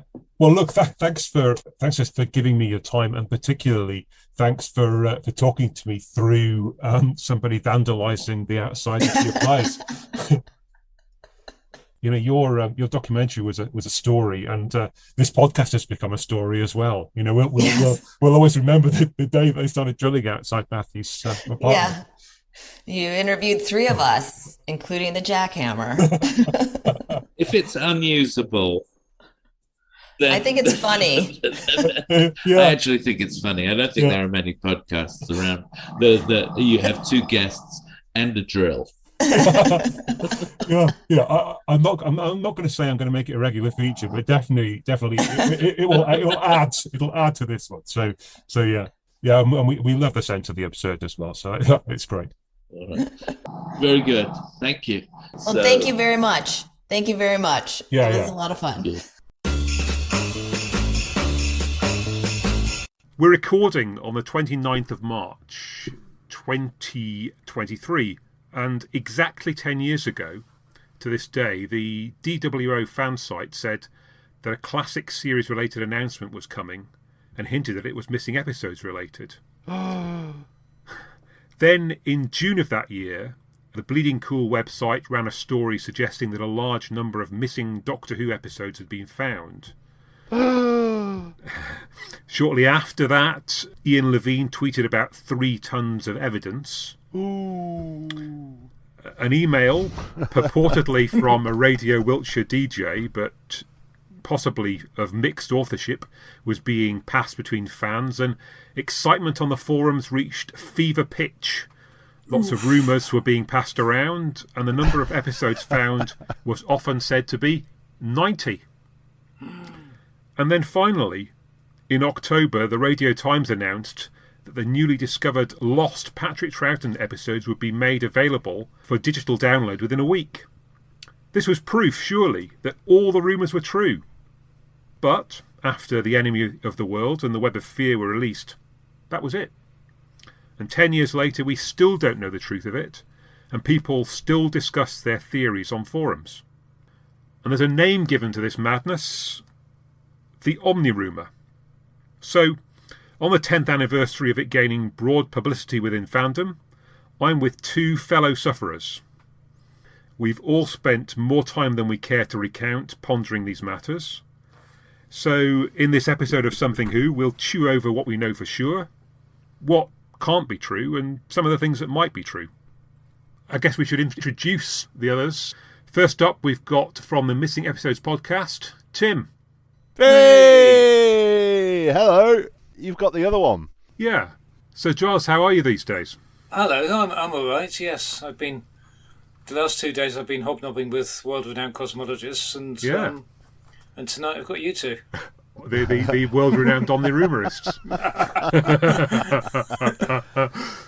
So let's ask you the key question then. In answering Tim's question, if we each did, what answer did we come up with? Did we go for yes, Phil Morris has still got more, or no, he hasn't? I'll say I answered yes. I think he may have something more. Why? Well, I guess I'll say to you that I think there are as many reasons to think yes as there are no. And I'd point you to the fact, as we said earlier, that it was 5 years between, or no, more than 5 years, that some of those finds that came out in 2018 had been hanging around. Yeah. I don't for 1 minute think he's got another 90 hanging around. I'm not even sure if it's 5, but I feel like he's probably got something. Yeah. But I don't know what.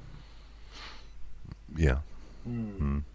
Giles? I didn't answer the question. I didn't see the poll in time, so... What do you think, though? Azzy? Sadly, I think no, in terms of anything that was found from the period that we're talking about.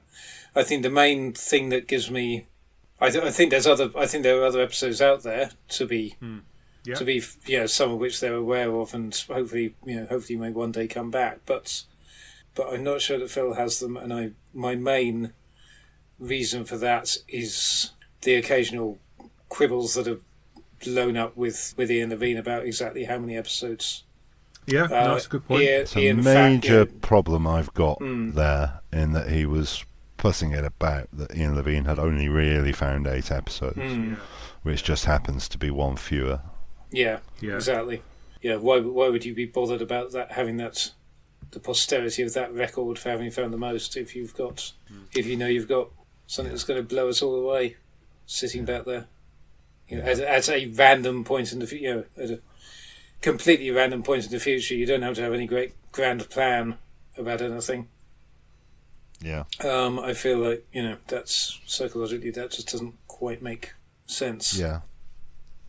Well, look, I mean, there was a Facebook post by Mrs. Morris, and I don't want to bring her into it particularly, but that is social media, and somebody created a Indiana Jones Philip Morris graphic, and some friend or relative commented, "What's that about?"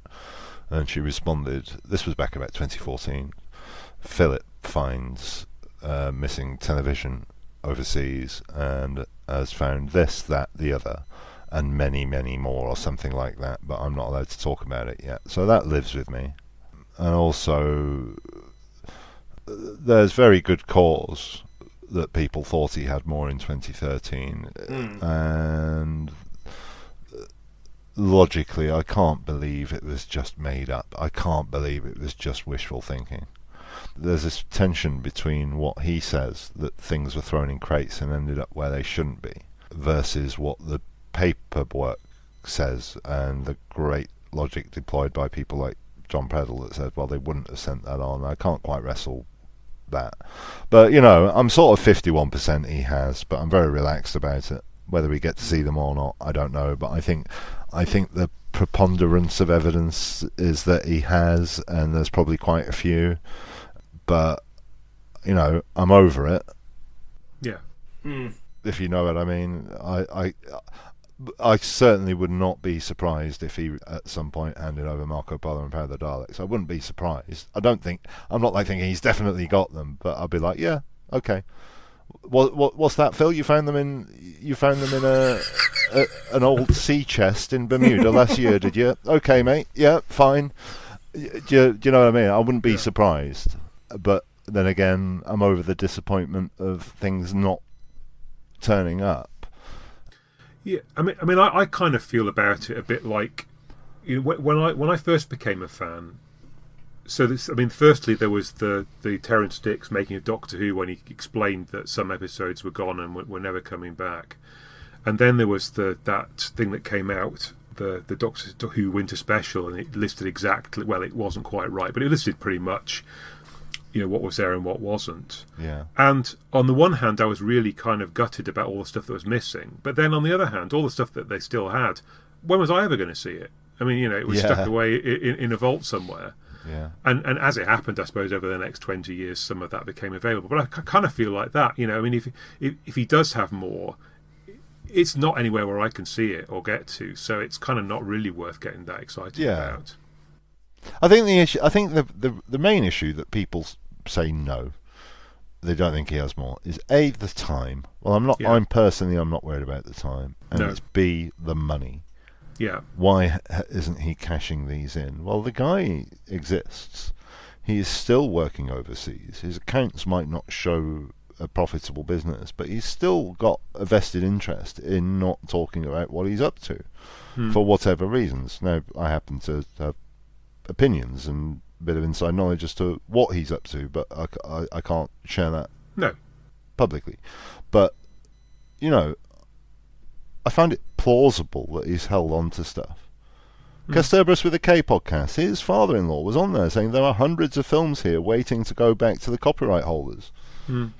Does that mean back to the BBC, or does that mean back to Nigeria? I don't know, but it's still possible that he meant the BBC or the BFI or whatever. But I'm fine with it. It's up to him. He's not doing himself any favours, but I'm fine with it.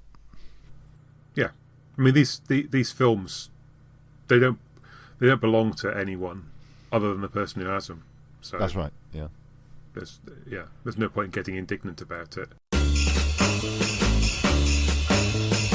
With us this time we have writer Simon Guerrier, well known for writing works of both fiction and non-fiction, and making contributions to the Doctor Who DVD and Blu-ray ranges. And currently he's the author of David Whittaker in an exciting adventure with television, which tells the little-known story of the man who was Doctor Who's first story editor and also a prolific writer of quality stories from the show's first decade. Simon, hello. Hello. Thank you for having me. It's very exciting. Well, it's exciting for all of us, I think. Look, we've not been around for a while, and it's all kicked off in our absence. It seems to me that RTD has finally made good on Stephen Moffat's 50th anniversary promise of more Doctor Who than ever before. All on the iPlayer. Isn't it exciting that we could do our homework on iPlayer? I thought that there was a particular thrill of going, I can just look that up. It's right there in front of me. I don't even have to reach over to the shelf to take down a DVD. It definitely saved me some faffing around because we've been having our living room done over. All the AV equipment and stuff is currently cluttering up my study, so I've not had enough room so I've had to have gone and plugged everything in again from scratch and then found the DVD. The one thing that surprised me, I didn't see this coming, is that not only have there been no missing episodes for the 60th anniversary, but we've actually gone and lost 4 other ones.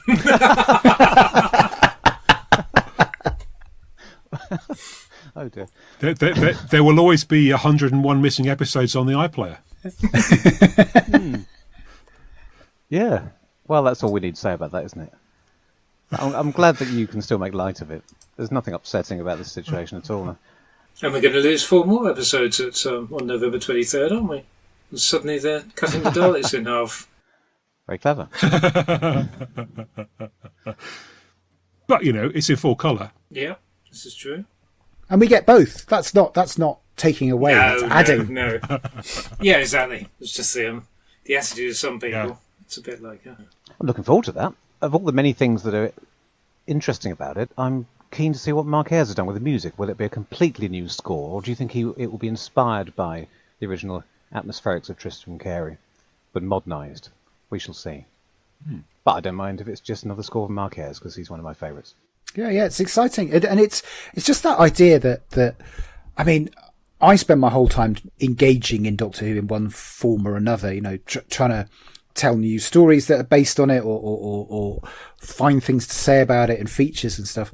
And the kind of hope is that this version of the Daleks will kind of encourage people who'd never normally watch that story to kind of dig into it. I find that really exciting, that there's the potential for a whole new audience to come crash in on us and basically tell us that we've been getting it wrong all this time. I remember the excitement when Tomb of the Cybermen was found and came out on video, and suddenly everybody could watch it and didn't just have to take the word of the people who'd seen it back in the 60s. And it kind of completely changed a lot of the kind of narratives about Doctor Who and what was a good story and what was a different story, and kind of allowed people to have their own opinions. So yeah, I'm kind of hoping we'll see something similar to that. It's potentially very, very exciting. So this is David Whittaker's first freelance contribution. It's presumably his first freelance piece of writing, because it's, as you say, he actually starts it while he's still contracted to the BBC, although they can't say that. And then he goes on and fairly soon afterwards writes The Crusade. It's a bit more complicated than that. Go on then. So he wrote The Edge of Destruction freelance as well. Okay. But since he began at the BBC in 1957, he wrote an awful lot of stuff freelance. He was very, very busy. So he was probably earning before he got Doctor Who, when he was a script editor in Light Entertainment and on the Sunday night play, he was probably earning about 1,800 quid as a salary. He had an allowance and was meeting it and kind of going over the top of his allowance to write another £1,000 worth of material in his own time. So he was effectively adding to his salary by 50%. Yeah. That's a lot of writing. What happens in about October 1963, around the time he's commissioned to write what becomes The Edge of Destruction, is the Writers' Guild. It wasn't called the Writers' Guild at that point, I don't think, but what is now the Writers' Guild of Great Britain, began to get very exercised about what they referred to as shopping down the corridor. script editors and story editors commissioning each other, and it kind of being a closed shop. And that seems to be why David didn't write a longer story for the first year of Doctor Who. There was for a while it looked like he was going to write a story about the Spanish Armada. He may have earmarked the French Revolution story for himself as well. He couldn't do that. And all his writing outside of Doctor Who, outside of his staff job, stops as well. In the period he's on story editor of Doctor Who, he gets one comedy sketch on TV. That's it, which is, compared to what he was doing the year before, is where he wrote 7 episodes of Compact and sketches and songs and whatever else. So I think that's partly why he leaves, because it's he can't take up these opportunities he's being offered. And what he does is he then goes off and does the novelisation of the Daleks, and he does the Dalek Annual. So he's still, the creative output is still as extraordinary and prolific, but it's not working in television. Once he delivers the rescue, as I say, before he leaves. There's certainly paperwork saying that they had scripts before the end of October 64. He's commissioned on the 1st of November for that story retroactively and for the Crusade. And I think the Crusade is the first story he writes outside the building, so to speak. Okay. And I think you can see a marked difference. He's trying to do adult drama and pushing the boundaries of what Doctor Who can be. And I think you can see that in the Crusade. There's some extraordinary stuff in the Crusade for what's a family show. And I think that's him trying to escape the shadow of Doctor Who. That's about as far as we can go without getting too off topic for this podcast. But if anybody doesn't know the story of what happens to David Whittaker in his last years on Doctor Who and beyond, then do rush off and watch the documentary. Where was it? What was it on again? And buy Simon's book. And the book, yes. Forget the documentary. Burn your DVDs. Buy the book. Yes, there's a documentary, Looking for David, made by Chris Chapman and Toby Haydake, on which I was their kind of assistant, which is on the season 2 set. Oh, of course, that's where it was. Yes. So I mean, everyone has seen it, but if you haven't, I mean, you won't see it coming. It's extraordinary and horrific. Oh, bless you. But all I was going to say is, I think the rest... not your documentary, so I mean, the horrific, the second adjective was... Yes, carry on. All I was going to say is, I think The Rescue, then, is the sort of closing bit of David Whittaker. He delivers he certainly worked on the final scene in Dalek Invasion of Earth. We can see what the scripts survive, where we can see what Terry Nation wrote. We can see how David Whittaker polished that final speech from William Hartnell. Terry Nation wrote what was much more dialogue between the Doctor and Susan. David Whittaker makes it much more a speech from the Doctor, a much more heroic kind of speech, and really lays into it. And then the cast kind of polish that and take out. It's a bit overwrought in David's version, and the cast cut some of it and make it sing. I mean, that scene is beautiful. But before he leaves the office, David Whittaker delivers The Rescue, and that is him leaving the show in rude health to continue. And so The Rescue is his kind of parting shot as the story editor, I would say, basically setting it up to run and run and run. My name's Ben. I'm the editor of The Daleks in Colour. I'm the person responsible for hacking out all of your favourite bits. Fantastic. My name's Richard. I was the lead colorization artist on The Daleks, and I'm responsible for all the colours that you didn't like. And I'm Timothy K. Brown, known online as That's Chroma. And I coloured it under Richard's direction, basically. Yeah. Was 75 minutes an explicit part of your brief? I mean, was it getting it down to a specific amount of time, or was it just trying to get it down to an amount that would be watchable?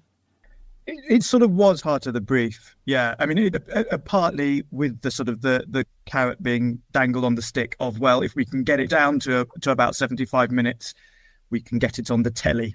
Right. For a project that it's for Doctor Who fans, it's for everyone, but also we're really hoping we're going to get some of those, we were going to get some of those 12-year-olds and 16-year-olds watching who might not have experienced any classic Doctor Who might not have experienced 60s Doctor Who before. It was quite important to us to try and get it down to, a nice tight 75 minutes.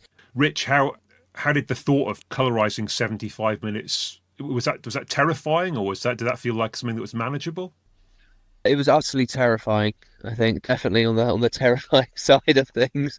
I'd gone from a place where, I could spend 6-7 months on a 2-3 minute YouTube clip and really make sure it was perfect and it was exactly how I wanted it to be, to being briefed on this is the execution, this is what we need to deliver. I'm having a brilliant team of people with me. I'm very lucky, I think, the relationship I had with Kieran and Scott, particularly because we'd worked on Day of Armageddon, so that we had a workflow that the three of us already knew. So that was a bit of a lifesaver. And I'd say even though that project took like an astonishing amount of time, about 25% of it came together in the last year. So we had an idea of actually how this is going to work for us. But there's, even with that, we knew we would need a fourth person. We'd need the incredibly talented Timothy K. Brown, who thankfully agreed to join our merry band of colorizers. Even with that, even with the four of us working on it, it was a daunting proposition doing 75 minutes, particularly at the standard we wanted to achieve. So I would say if we're looking at it purely from a technical standpoint, the Daleks is a really terrible choice because we got right. 2 suppressed field episodes, which these are 4 or 5 line picture. Only 377 of those are actual image. Yeah. And so the suppressed field ones, they're 188 lines maximum. That's nothing, basically. Yeah. And it's very steppy and coarse and horrible. And also the studio cameras they were using were kind of out of date even then. I mean, they were installed in the mid-50s. And they have very smeary, laggy, noisy pictures. So you combine all this together, it's quite difficult. Whenever anything moves, it just goes fuzzy. And it's really difficult to keep the colours aligned with the fuzziness. Right. Rich, if you found it similarly challenging, more challenging than pretty much anything else. The Twitter reaction seems to have been mostly really positive. Instagram reaction seems to be. Audience reaction, lovely within 20 minutes of the end credits rolling. The Telegraph had already posted a 5-star review, which is amazing. I should point out that Starbeast 2 days later only got 4 stars from the Telegraph. So there we go. You go on to, Gallifrey-based Doctor Who forum, and of course the opinion is slightly more mixed. Yeah. What was lovely, though, I will say, and this is God's honest truth, is I did briefly check out. Yes, I think I picked a page at random to see what people were saying. The first post was really nice. The second one was really angry about it. The next one was sort of really nice, and there were a couple more angry ones, a couple more nice ones. But each one, and I think it was maybe just luck of the draw, the page I picked at random. But the first angry post I saw said that they didn't like it, they didn't approve, especially of the cut down edit. But they were sat there with their girlfriend who'd never seen any 60s Doctor Who before, and she really loved it. But hey, and then the next angry post said that they didn't like it, but they had been watching with their 2- and 7-year-old who were transfixed. So, quoting that verbatim, I promise. And the next one who said they didn't like it, they didn't like it, but their sister, who'd never seen Doctor Who before, called them to say that she absolutely loved it. And so I was starting to notice a bit of a pattern there, and then I logged out of Gallifrey Base and haven't been back.